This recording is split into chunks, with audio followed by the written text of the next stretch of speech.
Challenge होतं definitely, पण चॅलेंजमधनं opportunities पण येत गेल्या. हो. आणि ऑफकोर्स लॉस ऑफ बिझनेस होता, पण post pandemic how are you now coping, की कसं नाही, आता business परत आणणे आता परिस्थिती परत रुळावर आली आहे व्यवस्थित, त्यामुळे तसा काही प्रॉब्लेम नाही. आम्ही ते बॅकलॉग पण आता बऱ्यापैकी काय झालंय, बेसिकली ARIचा मेन एक तर state of the art facilities ARIकडे आहे. आणि ARI ही ऑर्गनायझेशन 1966 पासून अस्तित्वात आहे.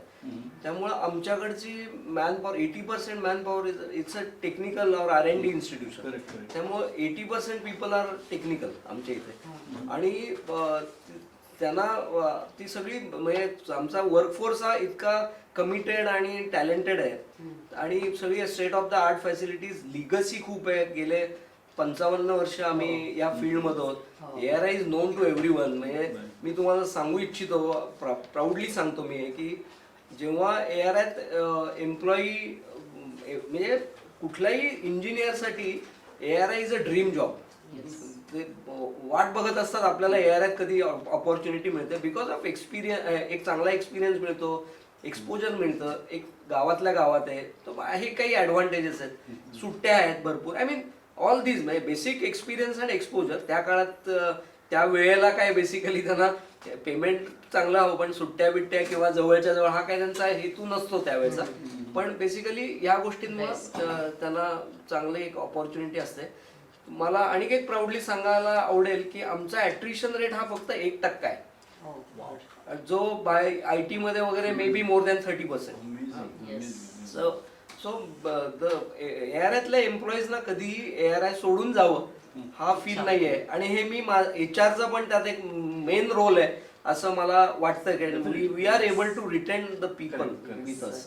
Talent acquisition as well as talent retention हा आमच्याकडे एक महत्वाचा भाग आहे. सर, मॅन्युफॅक्चर, IT किंवा इंडस्ट्री, वेगळ्या वेगळ्या इंडस्ट्रीचं HR डिपार्टमेंट यांचं वर्किंगही किंवा त्यांची मेंटॅलिटी, त्यांचं कम्युनिकेशन विथ द एम्प्लॉईज हे डिफरंट असणार ना? म्हणजे डिफरंट आहे, तुम्हाला काय वाटतं? नाही, आहेच ना, डिफरंट नक्कीच असणार आहे. कारण HR रूल्स आणि जी प्रोसेस प्रॅक्टिसेस आहेत ह्या कदाचित सगळीकडे कॉमनच असणार आहेत. कारण काय आता म्हणजे suppose competency mapping and building किंवा परफॉर्मन्स मॅनेजमेंट सिस्टीम यात फारसा काही जरी बदल झाला नाही तरी बेसिकली ते सगळं कॉमनच राहणार. पण वर्क स्टाईल, कल्चर, क्लायमेट हे नक्कीच वेगळं असणार आहे. त्यामुळं सॉफ्टवेअर किंवा IT किंवा इव्हन सर्व्हिस इंडस्ट्रीजमध्ये ते वातावरण नक्कीच बदलत असणार आहे. असं सेम सिमिलॅरिटी वातावरणात किंवा क्लायमेटमध्ये राहू शकत नाही. आता सांगायचं झालं तर ARI जरी अगदी टिपिकल गव्हर्नमेंट किंवा पिक्युलियर गव्हर्नमेंट ऑर्गनायझेशन नसली तरी आम्हाला गव्हर्नमेंटचे काही रूल्स, कारण जेव्हा ती इन्कॉर्पोरेट झाली 1966 साली, तेव्हा गव्हर्नमेंट आणि इंडस्ट्री असे एकत्र येऊन एक हार्मोनायझेशन ऑफ स्टँडर्ड्स म्हणू आपण, किंवा काही टेस्टिंग एमिशनच्या रिलेटेड, इंजिनच्या रिलेटेड असं सुरू करण्याच्या दृष्टीने त्यांनी एकत्र येऊन ती ऑर्गनायझेशन आमची सुरू केली. त्यामुळे नक्कीच अप्पर हँड गव्हर्नमेंटचा अजूनही आहे. We are self sufficient and self reliant. आम्हाला कुठलंही फंडिंग गव्हर्नमेंटकडनं सॅलरीज आणि अशासाठी नाही, काही इन्फ्रास्ट्रक्चरसाठी मिळतं नीड बेस, पण अदरवाईज आम्हाला तसं नसल्या कारणाने our director is whole and sole for that particular unit. जर काही मेजर पॉलिसी डिसिजन्स असेल तर आमची गव्हर्निंग काउन्सिल आहे, त्यात गव्हर्नमेंटचे रिप्रेझेंटेटिव्ह असतात, तर त्यातनं म्हणजे ते गव्हर्नमेंटपर्यंत जातच. त्यामुळं गव्हर्नमेंटचे काही सर्टन रूल्स असतात ते आम्हाला मात्र, म्हणजे तुम्ही जे म्हणालात की IT किंवा मॅन्युफॅक्चरिंग ते प्रायव्हेट सेक्टर असतो तो, त्यामुळं आम्हाला थोडंसं नाही म्हटलं तरी बंधनं, थोडीशी रिस्ट्रिक्शन्स असतात. पण ते तसं लिनियंट आणि लिबरल ॲटमॉस्फिअर आहे, तसं काही प्रॉब्लेम नाही. सर, ISTD मध्ये तुम्ही खूप मोठा रोल प्ले केला आहे, तुम्ही तो रोल अजूनही बजावत आहे.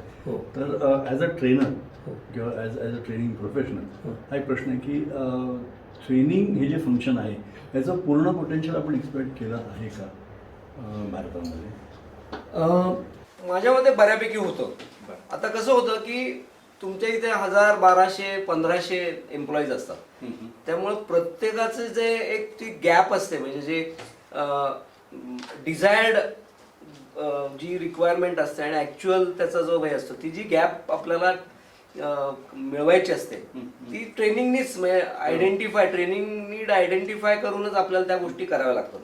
मग ते परफॉर्मन्स मॅनेजमेंट सिस्टीम मधनं पण कळतं किंवा कॉम्पिटन्सीज तुमच्या एखाद्या पर्टिक्युलर इन्स्ट्रुमेंटेशन इंजिनियरसाठी ह्या डिपार्टमेंटसाठी आमच्याकडे 27 ते 30 लॅब्स आहेत, तेवढी डिपार्टमेंट्स आहेत. तर प्रत्येक डिपार्टमेंट मधल्या इन्स्ट्रुमेंटेशन इंजिनियर्ससाठी त्याची जी काय रिक्वायरमेंट आहे किंवा त्याचं जी कॉम्पिटन्सी स्किल्स ज्या त्याला हव्यात टेक्निकल म्हणतात, बाकी आपल्या बिहेवियरल तर त्या सगळ्यांना कॉमनच राहतील, पण टेक्निकल जी कॉम्पिटन्सी रिक्वायर्ड आहे आणि ती जर अनफॉर्च्युनेटली लक्षात आलं की त्या पर्टिक्युलर इंडिव्हिज्युअलकडे नाही आहे, तर ही नॅचरली आपण training through on the job training असेल किंवा इव्हन कुठे कोर्सेसना पाठवून, इव्हन फॉरेन कंट्रीजमध्ये लोकांना पाठवून सुद्धा आपण ते ट्रेनिंग नीड्स फुलफिल करायचा प्रयत्न करतो. पण what you have rightly sed, at a time सांगा आता 1200 लोकांचे जर माझ्याकडे performance management system through training identification need आली तर ती फुलफिल त्याच वर्षी होणं शक्य होत नाही प्रॅक्टिकली, कालांतराने होते. पण मला नाही वाटत की अजिबातच आपण ट्रेनिंगकडे लक्ष दिलं जात नाही. खूप प्रमाणात आपण एम्प्लॉईजना चांगलं ट्रेनिंग मिळेल याची खबरदारी भारतात सुद्धा घेत असणार होत असं मला वाटतं. सर, टेबल टेनिस कसं झालं? हो, अरे हा माझा अतिशय जिव्हाळ्याचा प्रश्न आहे आणि मी नक्कीच तो सांगू इच्छितो. टेबल टेनिस मी वयाच्या 12व्या वर्षापासून खेळतोय आणि it's my first love undoubtedly, म्हणजे there is no doubt about that. आणि मी 12व्या वर्षापासून टेबल टेनिस खेळतोय आणि मी बहुतेक सगळ्या लेवलवर खेळलोय, म्हणजे अगदी इंटर स्कूल्स पासून डिस्ट्रिक्ट लेवलवर, इवन नॅशनल लेवलवर, इंटर युनिव्हर्सिटीज पण मी खेळलेलो आहे. आणि त्यामुळे टेबल टेनिस हा माझा अतिशय आवडता आणि मी पहिल्यापासून त्यात असल्या कारणाने ते माझं अजूनही काम चालू आहे. त्याचं खेळतो पण मी अजून, जरी कॉम्पिटिटिव्ह खेळत नसलो तरी मी त्या रेग्युलर प्रॅक्टिस करतो. प्लस मी संघटनात खूप आहे.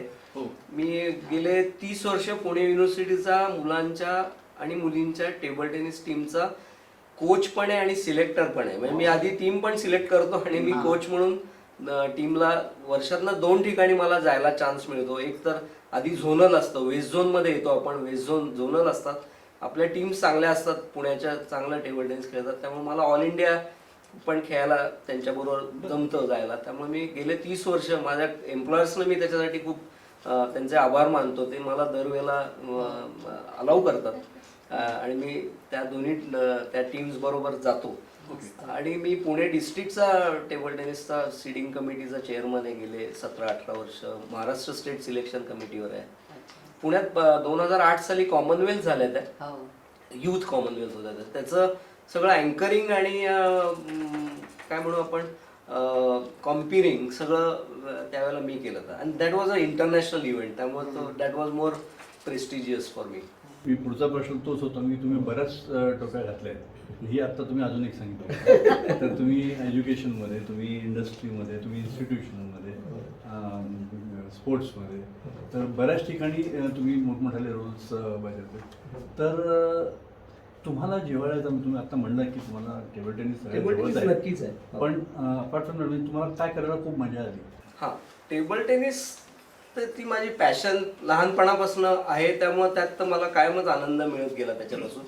पण जर नंतर थोडी मॅच्युरिटी किंवा तुम्ही जेव्हा प्रोफेशनल करिअर तुमचं सुरू करता, त्यात मला इंडस्ट्रीमध्ये काम करणं हे नक्कीच कायमच आनंददायी वाटत गेलंय आणि त्यातनं नक्कीच मला खूप काही शिकायलाही मिळालंय. त्यामुळे तोही माझा खूप आवडीचा विषय आहे. मला यात असं सांगायला आवडेल की मी आतापर्यंत ही माझी 4थी ऑर्गनायझेशन आहे. यापूर्वी मी काही काळ सुदर्शन केमिकल्स, नंतर वोल्टास लिमिटेड, नंतर किर्लोस्कर फिल्टर्स आणि आता ARIत मी गेले जवळजवळ 24.5 वर्ष आहे. पण एकूण जर स्पॅन पाहिला तर माझं 36.5 वर्षाचा आजपर्यंतचा अनुभव आहे. तर यात मला आमच्या ARIमध्ये अशी काही वेज ॲग्रीमेंट्स होत नाहीत, पण माझ्या आधीच्या कंपन्यात वेज ॲग्रीमेंट्स व्हायची की जी दर 3 वर्षांनी व्हायची. त्यातनं मला खूप काही शिकायला मिळालं. म्हणजे त्या काळात असं वातावरण असतं, वर्कर्स आणि मॅनेजमेंट खूप स्ट्रेन रिलेशनशिप असते.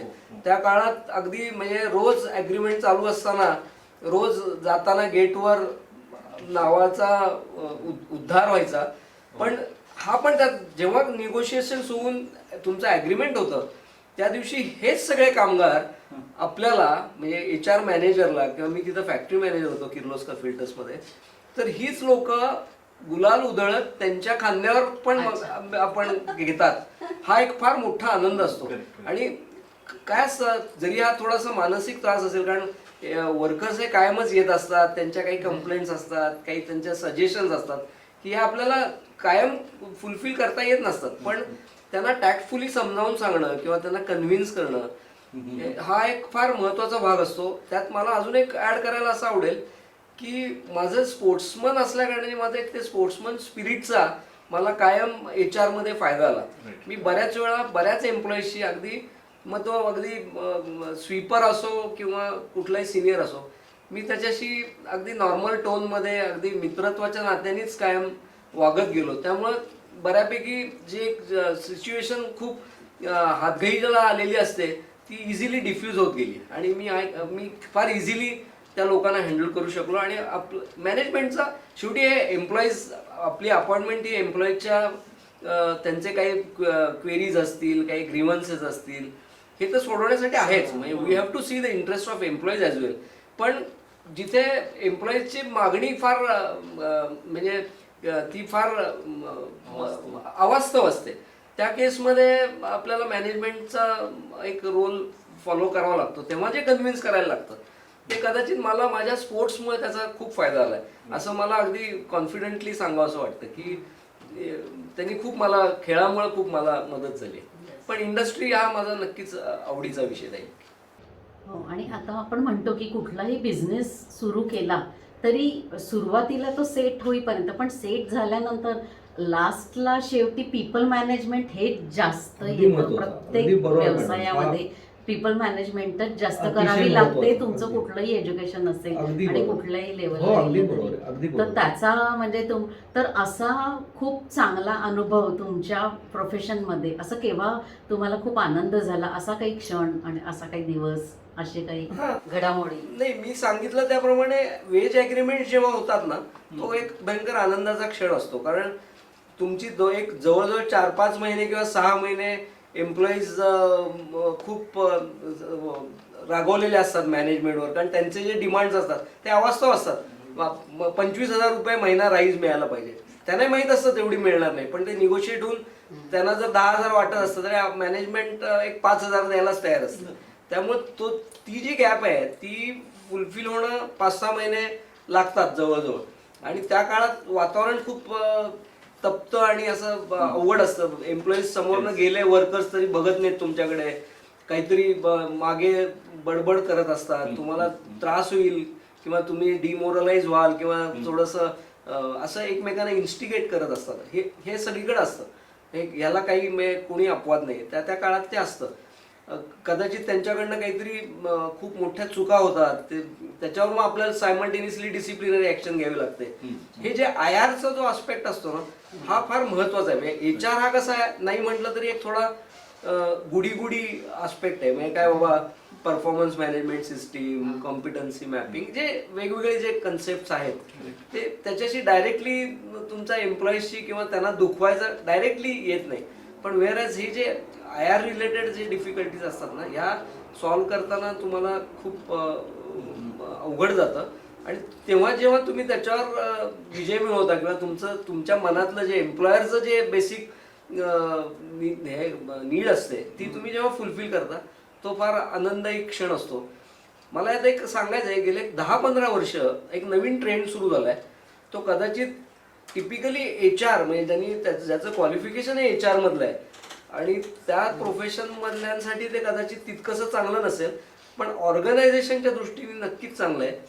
कारण एक 10-15 वर्ष आता असं घडत चाललंय की पीपल मॅनेजमेंट शेवटी काय, कोणी तुम्ही टेक्निकल असा नॉन टेक्निकल असा, तुम्हाला पीपल मॅनेज करावेच लागतात. जरी मी टेक्निकल असेल तर माझ्या हाताखाली 10 वर्कर्स असतील, 4 सुपरवायझर्स असतील वगैरे वगैरे, त्यांना मॅनेज करताना ते स्किल हे सगळ्यांना असावंच लागतं. It is not only required for HR professionals. तर आता असं होत चाललंय, असं एक तुम्हालाही सर्वांना माहिती आहे, म्हणजे काही वेगळं मी सांगत नाही की टेक्निकलच माणसं, जे एखादा प्रोडक्शनचा माणूस आहे किंवा क्वालिटी ॲश्युरन्सचा माणूस आहे, किंवा इन्स्ट्रुमेंटेशनचा माणूस आहे, त्याला सुद्धा HR हे ॲडिशनल जॉब म्हणून द्यायला लागले. त्याचा ॲडव्हान्टेज एम्प्लॉयरला नक्की मिळतो. म्हणजे जरी हे HR माझ्यासारख्या फक्त HRच क्वालिफिकेशन असलेल्याला कदाचित फारसं हितावं किंवा स्वागतार्ह नसेल, तरी एम्प्लॉयरला त्याचा फायदा होतो. कारण काय होतं की प्रत्येक ऑर्गनायझेशनच्या प्रत्येक ॲक्टिव्हिटीमध्ये पीपल मॅनेजमेंट हा जो कन्सेप्ट आहे की आता मग तुम्ही रिक्रुटमेंट घ्या किंवा ट्रेनिंग अँड डेव्हलपमेंट घ्या किंवा कॉम्पिटन्सी मॅपिंग हा जो मी वारंवार म्हणतोय, याच्यात त्या टेक्निकल माणसाला सगळं ते माहीत असल्या कारणाने दॅट इज कारण तो माणूस त्याच्या एम्प्लॉईजसाठी त्याच्या ॲडमिनिस्ट्रेशनमध्ये तो रिक्वायर्ड असतो. त्याचं डे टू डे काही मॅनेज करायच्या असतील गोष्टी, लिव्ह ॲडमिनिस्ट्रेशन असेल, एनी टाईप ऑफ ॲडमिनिस्ट्रेशन, त्याच्या रिक्रुटमेंट, त्याच्या प्रमोशन, त्याचं वेलफेअर, हा तो टेक्निकल माणूस सुद्धा पीपल मॅनेजमेंट अँगलनी इन्व्हॉल्ड असतो. तर त्यालाच जर HRचा पण रोल दिला ॲडिशनल म्हणा किंवा सेपरेटली, बरेच टेक्निकल लोक आता HR managers, vice president HR, बरीच लोक BE MBA HR करतात, त्यांनाही तो ॲडव्हान्टेज मिळतो. तर त्यांचा टेक्निकल नॉलेजचा जो ॲडव्हान्टेज आहे ना, तो एम्प्लॉयरला नक्की मिळतो या मी ज्या सांगितल्या त्या बाबींसाठी. हा एक चांगला आस्पेक्ट आहे, पण कदाचित फक्त HR वाल्यांसाठी तो कदाचित थोडासा चांगला नसावा असं मला वाटतं. पण ठीक आहे, जो शाईन होणार आहे तो होणारच. म्हणजे तो एखादा चांगला असेल तर तो जरी टेक्निकल इन्स्टिट्यूशन असो, R&D इन्स्टिट्यूशन असो, तरी तिथं तो MBA HR without technical knowledge. पण हा टेक्नो HR हा आस्पेक्ट आता घातलाय गेले 10-12 वर्ष, आणि आय थिंक चांगली बाब आहे ती, म्हणजे एम्प्लॉईजच्या दृष्टीने ॲज वेल एज एम्प्लॉईजच्या दृष्टीने. मी HR डिपार्टमेंट पासून आपण HR फंक्शनकडे वळलो. एक्झॅक्टली बरोबर. That's true. सर एक प्रश्न HRच्या मध्ये मी सोडणार नाही हा चान्स विचारला. It's about business ethics. आणि HRच्या माणसाकडनं बऱ्याच वेळा अशी अपेक्षा असते की, आणि कामाचाच भाग असतो की फोटो वाकडे करावं आणि आउट ऑफ द वे काही आउट ऑफ बॉक्स काही सोल्युशन विचार करावा. तर तो बॅलन्स कसा आणतो आपण की एथिक्स पाळायचे, कारण याच्याकडनं अपेक्षा ही पण असते की कंपनीतल्या एथिक्सचा तो कस्टोडियन आहे. बरोबर, तो राखणदार आहे. अगदी तर परफेक्ट. दोन्ही कम्प्लिटली कॉन्ट्रास्टिंग जे मी तेच सांगणार होतो. बिझनेस एथिक्स हे दोन शब्दच एकत्र जे असतात ना, तेच कॉन्ट्राडिक्टरी, विरोधाभास तिथंच आहे की कुठलाच बिझनेस एथिक्स पाळून फार चांगला होतो असं नाहीये. म्हणजे थोडंसं तुम्हाला, कारण कसं आहे, तुम्हाला अनेक गव्हर्नमेंटचे रूल्स लॉज पाळावे लागतात जेव्हा तुम्ही बिझनेस करत असतात. इन्स्पेक्टर राज हा एक वेगळा आस्पेक्ट असतो. त्यामुळं एथिक्स फॉलो करून तुम्ही अगदी बिझनेस तुमचा फार म्हणजे फ्लरिशिंग किंवा प्रॉस्पेरस होईल असं नक्कीच नाहीये. तर त्याच्यासाठी तुम्हाला एथिक्सला थोडंसं कानाडोळा करावा लागतो. पण मी एका बिझनेस एथिक्स फाउंडेशनचा पण मेंबर आहे आणि मी तिचं प्रेसिडेंट पण होतो एका वर्षासाठी. पण आम्ही ते आम्ही अवेअरनेस, सेन्सिटाईज हे लोकांना, आमचे जो टीम आहे आमची, डॉक्टर HG बापट म्हणून माझे एक PhDचेच गाईड, त्यांनीच ही संकल्पना, त्यांच्या संकल्पनेतनं ते बिझनेस एथिक्स फाउंडेशन 10 वर्षापूर्वी सुरू झालं आहे. आम्ही खूप त्याच्यात काम करतो.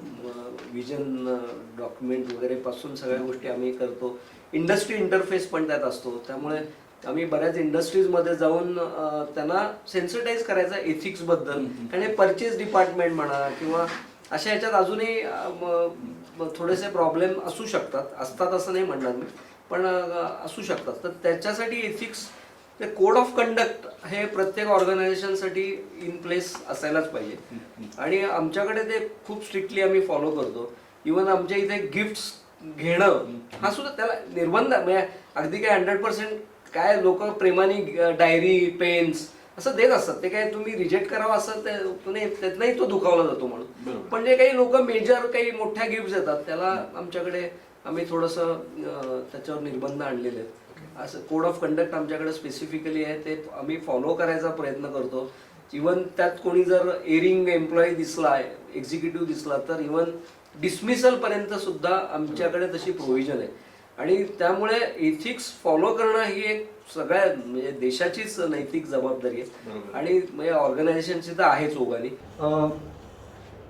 एक लास्ट प्रश्न सर, आता की तुम्ही खूप इन्स्टिट्यूशन, बोर्ड्स, बॉडीज ह्याच्यावर आहात. मी तुम्ही बरेचसे आम्हाला बरेचसे माहिती होते आणि बरेचसे आज पण कळले. तर NIPM झाली, ISTD झाली, IMA झाली किंवा इंडो ग्लोबल आहे.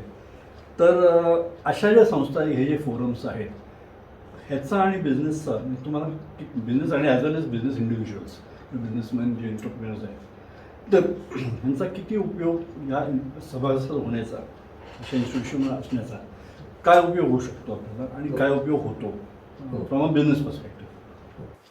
नाही, बेसिकली हे NIPM म्हणा, ISTD म्हणा किंवा AIMA म्हणा, हे यांची ना जर्नल्स असतात. खूप वेगवेगळी IJTD नावाचं ISTDचं आहे, NIPMचं त्यांचं एक वेगळं जर्नल्स आहे. ती पिरियडिकली आपल्या मेंबर झाल्यामुळे ती घरी येतात. त्यातनं तुम्हाला you can learn lot of good things. म्हणजे नवीन काय आपण एवढे अब्रेस्ट नसतो आता, कारण तुम्हाला तेवढा तुमच्या रेग्युलर वर्क लाईफ बॅलन्समधनं ते परत तेवढंसं अपडेट ठेवायला जमत नसतं. पण हे 3 महिने येतात, त्यात तुम्हाला you can learn lot of good things आणि ग्रास्प व्हेरियस थिंग्स. तर तो एक ॲडव्हान्टेज असतो. त्यांचे वेगवेगळे कन्व्हेन्शन्स असतात, त्यांचे सेमिनार्स असतात. ते पण म्हणजे आमच्या एम्प्लॉईजला पण आम्हाला नॉमिनेट करता येतं त्याच्यासाठी. आपणही जर चांगला टॉपिक असेल तर आपण अटेंड करून ते कसं आपल्या ऑर्गनायझेशनमध्ये म्हणजे मी जर सपोज एखादं ट्रेनिंग तिथं घेऊन आलो कुठल्या तरी एका टॉपिकवर, VUCA VUCA तर आपल्याला सगळ्यांना माहिती आहे कन्सेप्ट. व्होलाटाईल, अनसर्टन्टी, ॲम्बिगस आणि कॉम्प्लेक्सिटी C. तर हे सुद्धा त्याच्यासाठी ते अशा सिच्युएशनमध्ये तुम्ही how you can overcome all those situations. तर हे जर मला एखाद्या ठिकाणी चांगलं शिकायला मिळालं घटकावर एखाद्या कन्व्हेन्शनवर जाऊन, तर तेच मी आमच्या एक्झिक्युटिव्हसाठी पण सांगू शकतो. त्यांना एक 4 तासाचं लेक्चर घेऊ शकतो किंवा कोणी चांगला एखाद्या ट्रेनिंगला जाऊन आला तर त्याचं आम्ही ट्रेनिंग ठेवतो. म्हणजे अशी जी एक लेक्चर सिरीज पण आमच्या इथं असते. तर अशा अँगलनी ते म्हणजे काय म्हणून पर्कोलेट होईल खालपर्यंत. अशा अँगलनी ह्या अशा इन्स्टिट्यूशनचा फायदा होतो. आणि मी बरेचसे माझ्यासारखे जरी ते टेक्निकल असतील तरी मी त्यांना ISTD NIPM या इन्स्टिट्यूटचं मेंबर होण्यासाठी खूप सपोर्ट म्हणण्यापेक्षा त्यांच्या इन्सिस्ट केलंय त्यांना आणि ते आता ते मेंबर झाले. And that is advantages for the organisation as well as for the employees. म्हणजे ते काय मी जर खाली मलाच माझ्या पुरतं सगळं मर्यादित ठेवलं तर मग काय मी माझ्या जॉबला जस्टिस देत नाहीये. माझं खाली ते पर्कोलेट होणं हे अपेक्षित आहे आणि ते व्हायला पाहिजे या अँगलनी आम्ही प्रयत्न करतो. तर ह्या अशा इन्स्टिट्यूशनचा आता कदाचित मी ह्या इन्स्टिट्यूशनचा फक्त ते काय सगळ्या क्षेत्रातलं ट्रेनिंग असतात, असं काही फक्त HR रिलेटेड असं नाही. पण HR रिलेटेड असेल तर माझ्या कलिग्सना किंवा माझ्या ज्युनियर्सना सुद्धा मी तिकडे ट्रेनिंगला नॉमिनेट करतो आणि they get certainly good advantage out of it. Synergies build करणं किंवा कोलॅबोरेशन किंवा नेटवर्क हो, टीम बिल्डिंग त्यातनं म्हणजे नेटवर्किंग होतंच. त्या नेटवर्किंगचे गैरफायदे पण असतात बऱ्याच वेळा, पण तसं होत नाही. कारण मी म्हटलं ॲट्रिशन रेट इज 1%. त्यामुळे ARA ला ती काही भीती वाटत नाही की आमचा हा एम्प्लॉई उद्या कुलकर्णी साहेबांना भेटला आणि कुलकर्णी साहेब त्यांना तिकडे घेतील, अशी ARA ला कधी भीती वाटत नाही. नेटवर्किंगचा अदर साईड मी सांगतोय असं होत नाही, पण त्याचा ॲडव्हान्टेजच मिळतो. त्या बऱ्याच वेळा असं होतं की नेटवर्किंगमुळे तुमच्या इथं काय ह्या ऍक्टिव्हिटीसाठी तुम्ही काय करताय हे पण कळतं. तर तो मी असेल तर मला कळेल किंवा कोणाला ज्युनियरला असेल तर तो मला सांगेल त्यांच्या इथं असं एक असतं. म्हणजे हे खूप एम्प्लॉई एंगेजमेंट आणि ह्या ऍक्टिव्हिटीसाठी पण खूप फायद्याचं आहे. आता एक साध्या गोष्टी असतात की मी सिडॅकच्या त्यांच्या नाव कंपनीचं घेतो मी, पण त्यांच्या तिथे मी त्यांच्या पॅनेलवर आहे सिलेक्शन रिक्रुटमेंट किंवा प्रमोशन. तर मी तिथं गेल्यावर मला बऱ्याच गोष्टी नवीन शिकायला मिळतात की मी त्यांची परमिशन घेऊन त्या इकडे मी इम्बाईब करायचा प्रयत्न करतो किंवा इन्कॉर्पोरेट करायचा प्रयत्न करतो. एक साधी गोष्ट आहे, त्यांच्या इथे एक रिटायरी कार्ड आहे. रिटायर्ड होणाऱ्या माणसाला ते एक कार्ड देतात लॅमिनेटेड, छान फोटो बिटो त्यात तुमची माहिती सगळी. तर मी तिथं पाहिल्यावर मी आमच्या डायरेक्टरशी बोललो की म्हटलं दिस इज व्हेरी हा फार स्तुत्य उपक्रम आहे त्यांचा, आपण आपल्या इथं आम्ही सुरू केलं. म्हणजे हे जे तुमचं नेटवर्किंगचे बऱ्याच वेळा जे चांगले फायदे होतात त्यातनं हा एक चांगला बेंचमार्किंग करायला मिळतं, शिकायला मिळतं आणि तुम्ही तुमची आणि चांगल्या डेव्हलपमेंट्स करू शकता. तर मजा आली सर, खूप शिकायला मिळालं तुमचे अनुभव, तुमचा एवढा 35-40 वर्षाचा जो निरनिराळ्या क्षेत्रातला अनुभव आहे, तर त्याच्यातनं आम्हाला घेण्यासारखं किती मिळालं हे तुम्हाला कल्पना नाही आज. तुमच्याबद्दल थोडं ऐकलं होतं, थोडं माहिती होतं, पण आज खूप भर पडली बिबिनजी ला आणि बिबिनजी आमच्या सगळ्या मेंबर्सना खूप शिकायला मिळतं तुमच्याकडनं. आणि तुमचं तुम्ही एक बेंचमार्क झाला अरे, thank you so आमच्या much. दीपस्तंभाचा खरा अर्थ काय तर आम्हाला आज इथे दिसला की तुम्ही आमच्यासाठी एक दीपस्तंभ झाला. आणि अशा अनेकांना BBNGच्या अनेक मेंबर्सना तुमच्या या इंटरव्ह्यूचा नक्कीच फायदा होणार आहे. Thank you so much Yes. Sir, thank you so much for So nice of you. तुमचे मोलाचे शब्द धन्यवाद, आणि sir. तुमचे अनुभव शेअर केल्याबद्दल BBNG तर्फे मी तुम्हाला धन्यवाद देतो. Thank you so much. धन्यवाद, sir. Thank you so much.